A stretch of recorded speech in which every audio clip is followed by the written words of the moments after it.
தமிழ்நாட்டு அருந்தவ முதல்வர் ஸ்ரீமான் கிருஷ்ணசாமி சர்மா இம்மாதம் 24ஆம் தேதி நள்ளிரவு 2 மணிக்கு காஞ்சியில் உள்ள நமது இல்லத்தில் காய்ச்சலினால் இறந்துவிட்டார் என்ற செய்தியை கேட்க ஆற்றோடா துயர்கடலில் மூழ்கினோம். தேசம் தற்போதுள்ள நிலைமையில் பாரத தாயின் உண்மை மக்கள் ஒவ்வொருவராக மடிந்து வருவது நாட்டின் தீவினையே என்று வேறு அல்ல.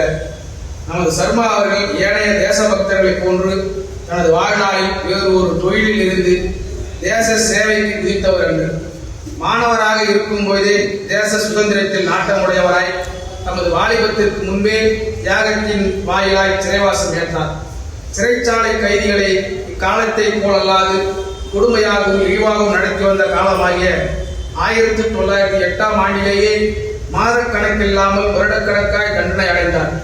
சிறையினின்றும் வெளிவந்ததும் மீண்டும் தேச தொண்டிலே ஈடுபட்டு உழைத்ததனால் யுத்த காலமாகிய 1917ஆம் ஆண்டில் 1 வருட காலம் வாய்ப்பூட்டப்பட்டிருந்தார்.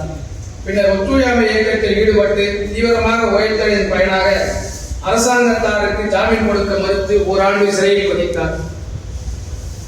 அவர் அரசியல் நூல்கள் எழுதுவதில் மிக தேர்ச்சி உடையவர்.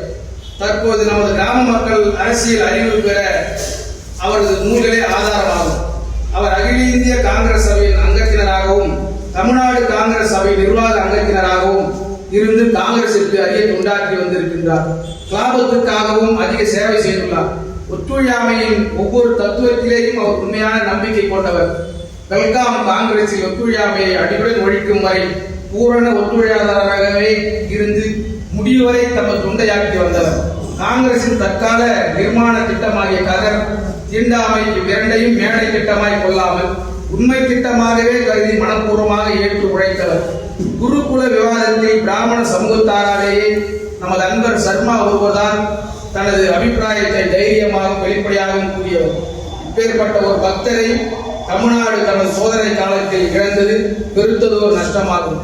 சர்மாவின் குடும்பத்தாருக்கும் எமது அனுதாபத்தை தெரிவிக்கின்றோம். அவரது ஆன்மா சாந்தி அடைக. அடுத்து